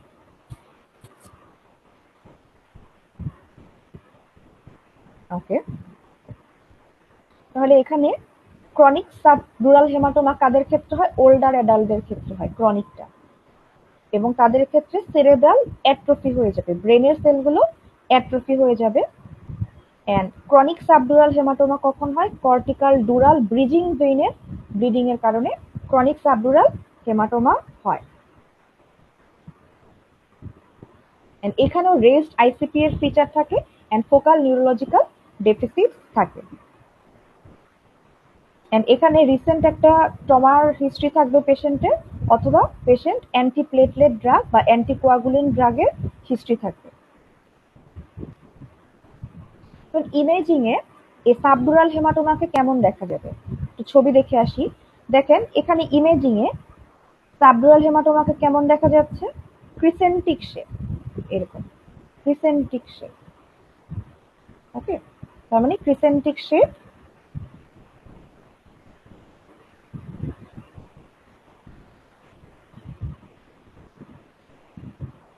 তাহলে imaging reviews diffuse hypodensity overlying the brain surface. And recent ব্লিডিংটা দেখা যাবে আইসোডেন্স অথবা হাইপারডেন্স। এন্ড মিক্সড ডেন্সিটি মানে হচ্ছে অ্যাকিউট অন ক্রনিক। তার মানে রিসেন্ট ব্লিডিং বা অ্যাকিউট ব্লিডিং মানে একটু বেশি সাদা, এন্ড ক্রনিক ব্লিডিং মানে একটু কম সাদা। কিন্তু যখন অ্যাকিউট অন ক্রনিক তখন মিক্সড ডেন্সিটি থাকতে পারে। এন্ড এই পেশেন্টদের ক্ষেত্রে পেশেন্টরা যদি অ্যান্টিকোয়াগুলেশন থেরাপির হিস্ট্রি থাকে তাহলে আমরা অ্যান্টিকোয়াগুলেশন থেরাপি বন্ধ করে দিব। ওকে, এন্ড আমরা কর্টিকোস্টেরয়েড দিব পেশেন্টদেরকে ইনফ্লামেশন প্রিভেন্ট করার জন্য। এন্ড এই পেশেন্টদের ক্ষেত্রে আমরা বারহোল অপারেশন করে এই হেমাটোমা ইভাকুয়েশন করব 7 থেকে 10 দিনের মধ্যে। এন্ড অ্যান্টিকোয়াগুলেন্ট থেরাপিটা অফ করতে হবে। তাহলে এখানে হাইপারডেন্স মানে কি? এটা অ্যাকিউট রিসেন্ট ব্লিডিং বা অ্যাকিউট ব্লিডিং হচ্ছে, কারণ এটা হাইপারডেন্স বা সাদা।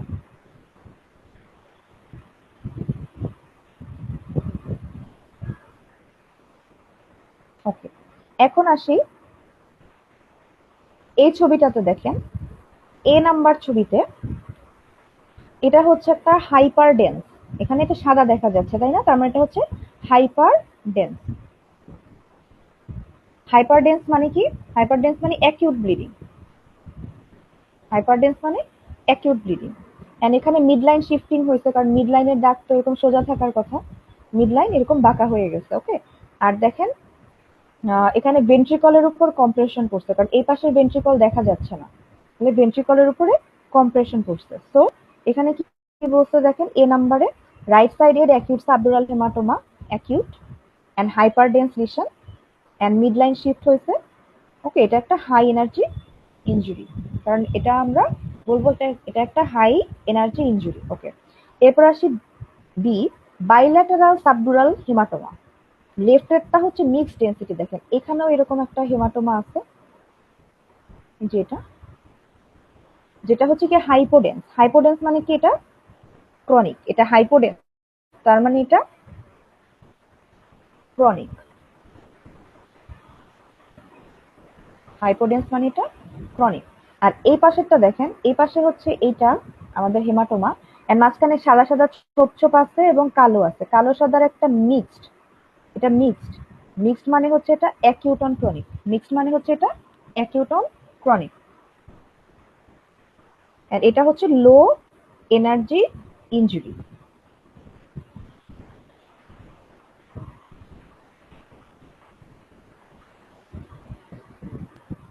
ওকে, তাহলে এটা ছিল আমাদের সাবডুরাল হেমাটোমা। এখন আসি আমরা subarachnoid haemorrhage. Subarachnoid হেমোরেজের কমন কজ হচ্ছে ট্রমা, কিন্তু সাব অ্যারাকনয়েড হেমোরেজ আরো কেন হতে পারে? Cerebral aneurysm.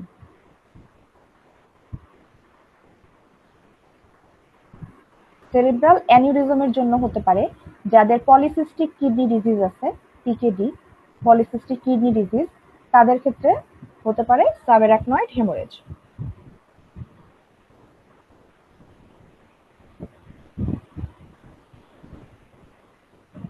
ওকে, এখন এই সাব অ্যারাকনয়েড হেমোরেজের পেশেন্টদের ক্ষেত্রে হেডেক হয়। হেডেকটা কিরকম?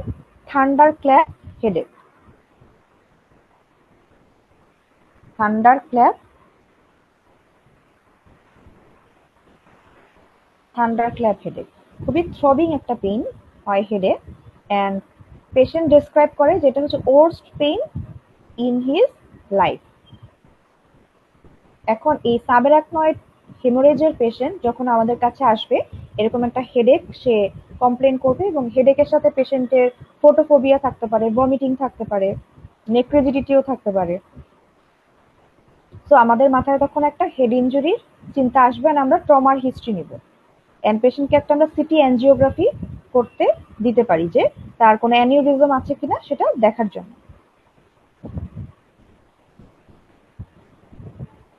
ওকে, তাহলে এতটুকু ছিল আমাদের ট্রমাটিক সাবঅ্যারাকনয়েড হেমোরেজ। এখন আমরা পড়বো কন্ট্রোল অফ ইন্ট্রাক্রেনিয়াল প্রেসার। তাহলে এই যে হেড ইনজুরি গুলো হচ্ছে এর কারণে ইন্ট্রাক্রেনিয়াল প্রেসার বেড়ে যাচ্ছে। এখন এই ইন্ট্রাক্রেনিয়াল প্রেসার আমাদের কন্ট্রোল করতে হবে। কন্ট্রোল করার জন্য আমরা কি কি স্টেপ নিতে পারি? Intubation and ventilation. শুরুতেই আমরা সিভিয়ার ব্রেন ইনজুরি পেশেন্টকে এয়ারওয়ে কন্ট্রোল করার জন্য ইনটিউবেশন অ্যান্ড ভেন্টিলেশন দিব। দেন ম্যানিটল অথবা হাইপারটনিক স্যালাইন দিতে পারি আইসিপি কে কমানোর জন্য। এছাড়া আমরা হেমাটোমা ইভাকুয়েশন করতে পারি, যেটা সার্জিক্যাল ম্যানেজমেন্ট। আমরা আইসিপি মনিটরিং এর জন্য বোল্ট আইসিপি মনিটর ইউজ করতে পারি, অথবা এক্সটার্নাল ভেন্ট্রিকুলার ড্রেন বা ইভিডি ইউজ করতে পারি। ইভিডি, এক্সটার্নাল ভেন্ট্রিকুলার ড্রেন, ল্যাটারাল ভেন্ট্রিকলে দিয়ে আমরা আইসিপি মনিটর করতে পারি, এবং এই এক্সটার্নাল ভেন্ট্রিকুলার ড্রেন দিয়ে আমরা কি সিএসএফ ড্রেনেজ করতে পারি, এবং সিএসএফ কিছুটা ড্রেন করলে কি হবে, ইন্ট্রাক্রেনিয়াল প্রেসার কমে যাবে।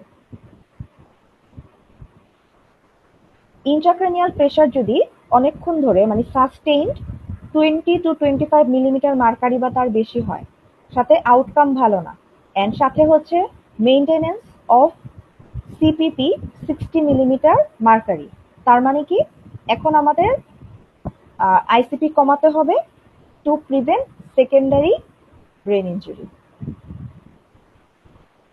এছাড়াও আইসিপি কন্ট্রোলের কিছু সিম্পল মেজার আছে, সেগুলো কি raising the head end of the bed, মানে পেশেন্টের বেডের হেড এন্ডটাকে একটু রেজ করে দিতে হবে 45 ডিগ্রি বা 30 ডিগ্রি টু 45 ডিগ্রিতে আমরা রেজ করে দিতে পারি। And loosening the collar to improve venous drainage, মানে আমাদের পেশেন্টের নেকে যদি কোনো ধরনের কলার বা কিছু থাকে বা ট্রাকিওস্টমি টিউব থাকে সেটাকে একটু লুজ করে দিতে হবে যাতে ভেনাস রিটার্নটা হ্যাম্পার না হয়।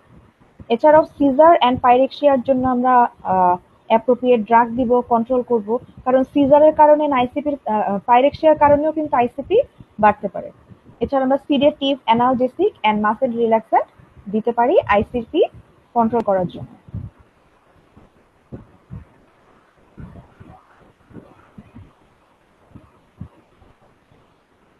ওকে, এখন একটা ইম্পর্টেন্ট টপিক হচ্ছে যে হেড ইনজুরির পেশেন্টদেরকে, বাচ্চাদেরকে, ছোট বাচ্চাদের ক্ষেত্রে আমরা সিটি স্ক্যান কখন করব?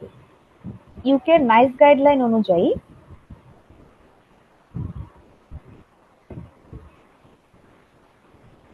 সাসপিশন অফ এনএআই, এনএআই মানে হচ্ছে নন অ্যাক্সিডেন্টাল ইনজুরি, নন অ্যাক্সিডেন্টাল ইনজুরি।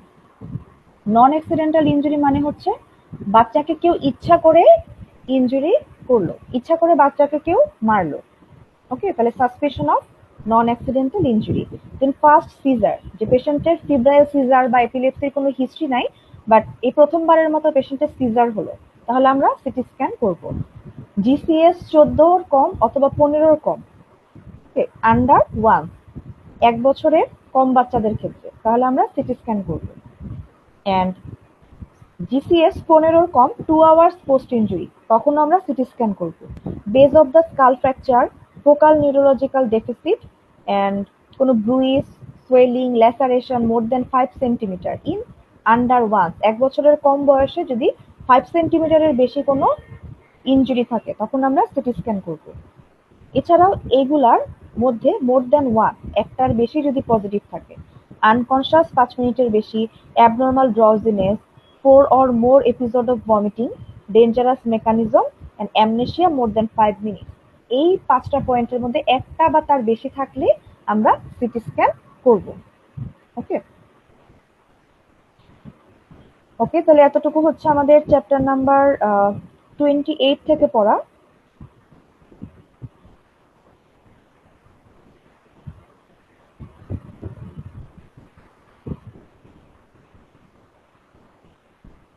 ওকে, এখন আমরা একটু আমাদের বইয়ের পিডিএফ এ চলে যাব।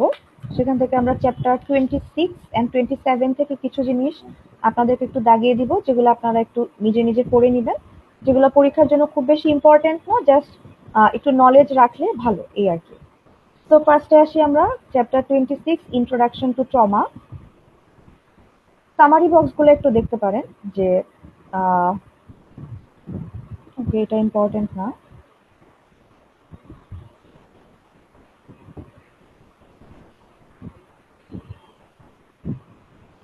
টেবিল নাম্বার 26.1 এ আসেন, patterns of injury. Okay, mechanism কি দেখেন, left sided impact from road traffic accident. সেক্ষেত্রে অবভিয়াস কি কি ফিচার পাবো, lateral compression of the pelvis, left sided pneumothorax, and এছাড়া আরো পাবো হচ্ছে splenic rupture, extradural haematoma. So আমরা এই বক্সটা থেকে যে কোন কোন মেকানিজম অফ ইনজুরির কারণে কি কি অবভিয়াস ফিচার বা অবভিয়াস ইনজুরি আমরা বডিতে পাবো সেটা আমরা একটু পড়ে নিব। তাহলে টেবিল 26.1 এটা একটু পড়তে হবে।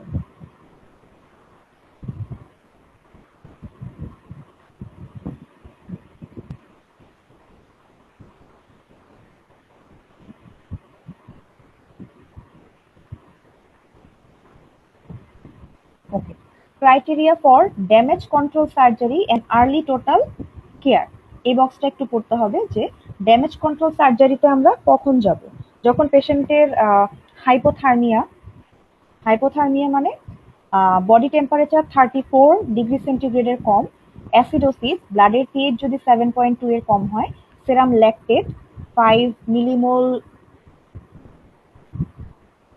মিলিমোল পার লিটারের থেকে বেশি হয়, কোয়াগুলোপ্যাথি থাকে, ব্লাড প্রেশার 70 কম হয় millimetre mercury, and transfusion approaching 15 units, and injury severity স্কোরটা যদি 36 এর বেশি হয়, তাহলে আমরা কি করব, ড্যামেজ কন্ট্রোল সার্জারি। আর আরেকটা হচ্ছে আর্লি টোটাল কেয়ারের ক্ষেত্রে কি কি জিনিস থাকতে দেখেন, stable haemodynamics, no need for vasoactive or inotropic stimulation, no hypoxemia or hypercapnia, serum lactate 2 এর কম, normal coagulation, normothermia, urinary output more than 1 ml per kg per hour। তাহলে এই জিনিসটা একটু পড়তে হবে।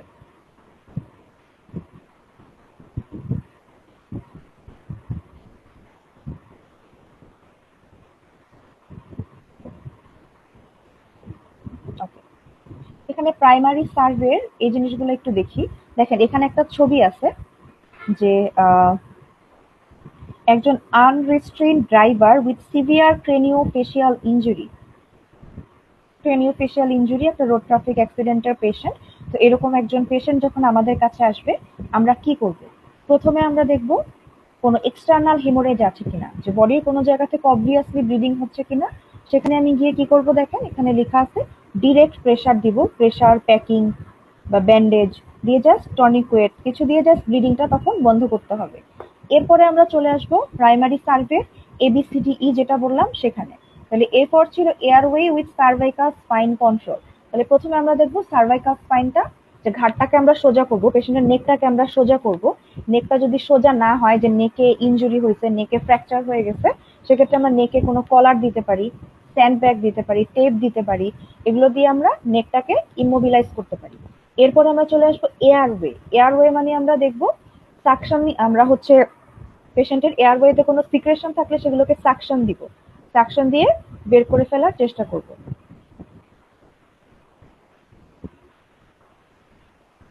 ওকে, তারপরে আমরা কি করব, এয়ারওয়ে মেইনটেনেন্সের জন্য আমরা কিছু মেজার নিতে পারি, যেমন chin lift, jaw thrust, insertion of oropharyngeal or nasopharyngeal airway. এখানে সবকিছু দাগানো আছে, এখান থেকে একটু পড়ে নেবেন। ওকে, তার মানে কি jaw thrust, chin lift and oropharyngeal or nasopharyngeal airway, tracheostomy tube অথবা এন্ডোট্রাকিয়াল টিউব, এই জিনিসগুলো আমরা দিতে পারি। এরপর আসেন breathing and ventilation. Breathing and ভেন্টিলেশনে কি করতে হবে, পেশেন্টদেরকে একটা হাই ফ্লো অক্সিজেন দিতে হবে, অ্যান্ড দেখতে হবে পেশেন্টের টেনশন নিউমোথোরাক্স আছে কিনা, ম্যাসিভ হিমোথোরাক্স হলো কিনা, ফ্লাইল সেগমেন্ট আছে কিনা, এই জিনিসগুলো আমাদের চেক করতে হবে। এরপর আসি সার্কুলেশন এন্ড হেমোরেজ। এখন এই সার্কুলেশন এন্ড হেমোরেজ কন্ট্রোলের জন্য আমাদের কিছু জিনিস মনিটর করতে হবে। সেটা কি? Blood pressure, pulse rate, urine output, mental condition of the patient, patient conscious কিনা সেটা দেখতে হবে, সাথে ইউরিন আউটপুট এন্ড টেম্পারেচার দেখতে হবে। Circulation and haemorrhage control. So পেশেন্টকে আমরা কি করব, দুইটা হোয়াইট বোর ক্যানুলা করব, করে আমরা আইভি ফ্লুইড শুরু করে দিব এন্ড ব্লাড নিব। কেন? Cross matching and blood grouping and cross matching এর জন্য। সাথে আমরা কিছু টেস্টের জন্য আমরা ব্লাড পাঠিয়ে দিব। কি কি test? CBC, RBS, ABG, lactate, then হচ্ছে ইলেকট্রোলাইট, ক্রিয়েটিনিন, এই জিনিসগুলোর জন্য আমরা ব্লাড ল্যাবে পাঠিয়ে দিব। ওকে, তারপর আমরা হচ্ছে ব্লাড গ্রুপিং ক্রস ম্যাচিং হয়ে গেলে ব্লাড রেডি করব এন্ড পেশেন্টকে ব্লাড দিয়ে দিব। তো এই ক্ষেত্রে আমরা কয় ব্যাগ ব্লাড রেডি করব? শুরুতে 4 ব্যাগ। 4 ব্যাগ ব্লাড আমরা রেডি করে ফেলবো। ওকে, এন্ড কথা হচ্ছে যদি পেশেন্টের কন্টিনিউয়াস কোনো অ্যাক্টিভ ব্লিডিং আছে, এটা যদি আমরা সাসপেক্ট করি, সেক্ষেত্রে আমরা কি করব? দেখেন এখানে লেখা আছে permissive hypotension. Permissive hypotension, massive transfusion protocol and tranexamic acid. তার মানে ইচ্ছা করে আমরা পেশেন্টকে অনেক বেশি করে আইভি ফ্লুইড দিয়ে তার ব্লাড প্রেশারকে নর্মাল করার চেষ্টা করব না। আমরা চাইবো তার সিস্টোলিক ব্লাড প্রেশার 100 কম থাকুক। কেন? যদি আমরা ব্লাড প্রেশার বাড়াই আইভি ফ্লুইড বেশি দিয়ে, তাহলে তার ব্লিডিংও বেশি হবে। সেক্ষেত্রে আমরা পারমিসিভ হাইপোটেনশন মেনটেন করব এবং massive blood transfusion protocol follow করবো এন্ড ট্রানেক্সামিক অ্যাসিড দিব।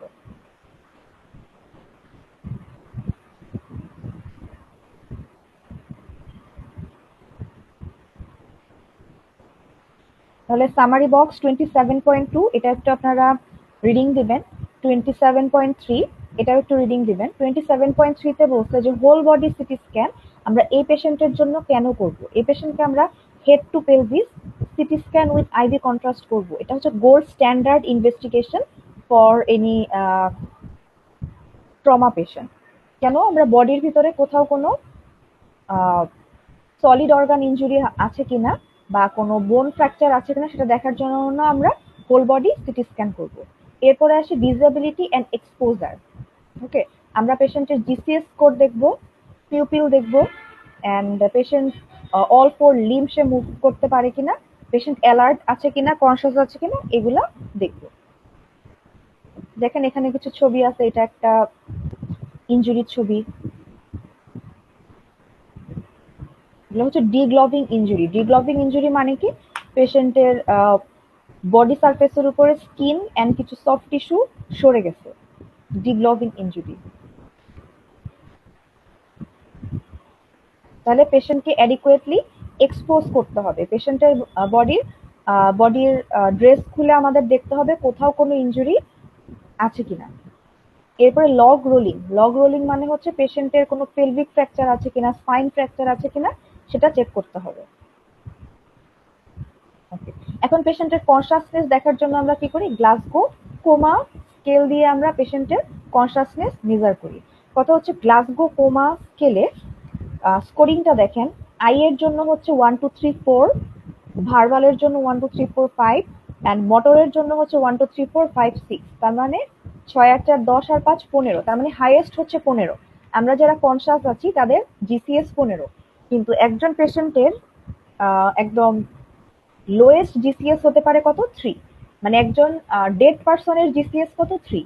ডেড পার্সনের জিসিএস কিন্তু 0 না, ডেড পার্সনের জিসিএস হচ্ছে 3 এন্ড হাইয়েস্ট হচ্ছে 15। ওকে, তো আই রেসপন্স যদি পেশেন্ট চোখ না খুলে তাহলে আমরা তাকে 1 মার্ক দিব। এখন পেশেন্ট যদি একা একা চোখ খুলতে পারে তাহলে 4 দিব। এখন আমি বলার পরে চোখ খুলবে যে বাবা একটু চোখটা খুলেন, তো সে চোখ খুললো, তার মানে সে আমার কমান্ড ফলো করলো, তাকে আমি 3 দিব। এন্ড আমার কথায় সে চোখ খুললো না, বাট তার কপালের উপরে যদি আমি একটু পেইন দেই, টাচ করি, চিমটি কাটি, তখন সে চোখ খুলবে, তখন আমি তাকে 2 দিব। ওকে, তাহলে এইভাবে আমি পেশেন্টকে মার্কিং করব। এরপর আসি ভার্বাল রেসপন্স। ভার্বাল রেসপন্সে হচ্ছে পেশেন্ট ওরিয়েন্টেড। পেশেন্ট নর্মাল কথা বলতে পারে, বাবা আপনি কেমন আছেন, কি হয়েছে আপনার, এখন কেমন লাগতেছে, সে কথা বলবে, তার মানে সে ওরিয়েন্টেড। এখন হচ্ছে কনফিউজ। যদি জিজ্ঞেস করি যে বাবা আপনি কোথায় আছেন, সে বলতে পারবে না যে সে এখানে কেন, তার কি হয়েছে, সে ডক্টরকে চিনবে না, নার্সকে চিনবে না, তার ছেলে মেয়েদেরকে চিনবে না, সে কনফিউজড। তার মানে তাকে আমি 4 দিব। এরপর সে ইনঅ্যাপ্রোপ্রিয়েট ওয়ার্ডস, সে উল্টাপাল্টা কথা বলতেছে, বাট সে ওয়ার্ড মেকিং করতে পারতেছে, ওয়ার্ড। ওকে, তাহলে তাকে 3 দিব। ইনকম্প্রিহেন্সিবল সাউন্ড, সে কিছু গ্রোনিং টাইপের সাউন্ড করবে, বাট সেটা কোনো অ্যাপ্রোপ্রিয়েট মিনিংফুল ওয়ার্ড হবে না। ওকে, তখন আমরা তাকে 2 দিব। এন্ড যদি সে কোনো আওয়াজই করতে না পারে, তাকে আমরা 1 দিব। এরপর আসি মোটর রেসপন্স। মোটর রেসপন্সে হচ্ছে পেশেন্ট যদি কমান্ড ফলো করে, যে বাবা আপনার হাতটা উপরে উঠান তো, উঠাতে পারলো, বাবা পাটা উপরে উঠান তো, উঠাতে পারলো, তার মানে সে আমার কমান্ড ফলো করতেছে, তাহলে আমি তাকে 6 দিব। লোকালাইজেস টু পেইন, এখন আমি তার বডির কোনো এক জায়গায় চিমটি কাটলাম এন্ড সে বুঝতে পারলো তার এখানে আমি পেইন দিচ্ছি, সে আমার হাত সরাই দিল, তার মানে সে পেইনটাকে লোকালাইজ করতে পারতেছে যে সে এখানে ব্যথা পাচ্ছে, তখন আমি 5 দিব। উইথড্রস ফ্রম পেইন, সে বলতে পারে না তার বডির কোথায় ব্যথা, বাট আমি তার বডির একটা জায়গাতে যদি আমি তাকে চিমটি কাটি, সে হাতটা সরাই নিবে, উইথড্র করবে, এটাকে বলতেছে উইথড্রস ফ্রম পেইন, তখন আমরা 4 দিব। And flexion response to pain, পেশেন্টকে আমি যদি একটু পেইন দিই, সে অ্যাবনর্মালি ফ্লেক্স করবে বডিকে, তখন 3 দিব। অ্যান্ড অ্যাবনর্মালি এক্সটেনশন করলে তখন আমি 2 দিব। অ্যান্ড যদি কোনো রেসপন্সই না করে, হাত পা না নড়ায়, তার মানে সে, তার কোনো রেসপন্স নেই, তাকে আমি 1 দিব। তার মানে একজন ডেড পারসনের জিসিএস হবে কত? নো আই ওপেনিং এর জন্য 1, কোনো ভার্বাল রেসপন্স নাই জন্য 1, মোটর রেসপন্স নাই জন্য 1, তার মানে তার 3। অ্যান্ড জিসিএস 8 এর কম যদি হয়, তখন আমরা ইনটিউবেট করি। দেন সামারি বক্স 27.4, এটা একটু পড়তে হবে, প্রাইমারি সার্ভে বক্সটা। 27.5টা একটু পড়ে নিবেন। ওকে, সামারি বক্স 27.6। আচ্ছা, আমরা বললাম যে সার্কুলেশন যখন আমরা মেনটেন করছিলাম, তখন আমরা পেশেন্টের 2 হাতে 2টা হোয়াইট বোর্ড ক্যানুলা করব এবং পেশেন্টের কিছু ব্লাড স্যাম্পল নিব। ওকে,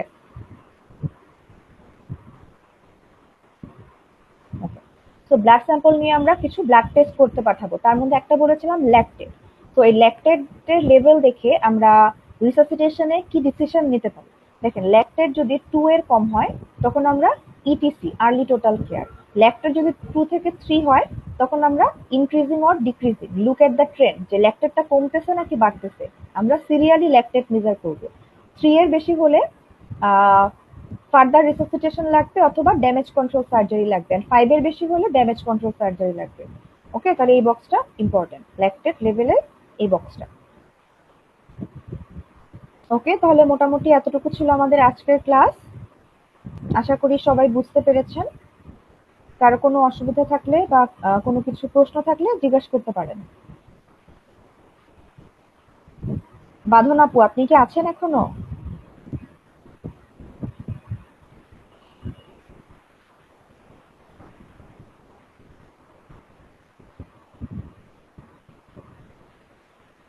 মেহবুব ভাইয়া শুনতে পাচ্ছেন আমাকে? জি, আমরা শুনতে পাচ্ছি। আচ্ছা, তো বাঁধন আপু, আপনার কোনো প্রশ্ন থাকলে বলতে পারেন। না আপু, সব বুঝছি। ওকে, থ্যাংক ইউ সো মাচ ধৈর্য ধরে ক্লাস করার জন্য। তাহলে আমাদের আজকের ক্লাস এতটুকু পর্যন্তই। সবাইকে ধন্যবাদ। আসসালামু আলাইকুম।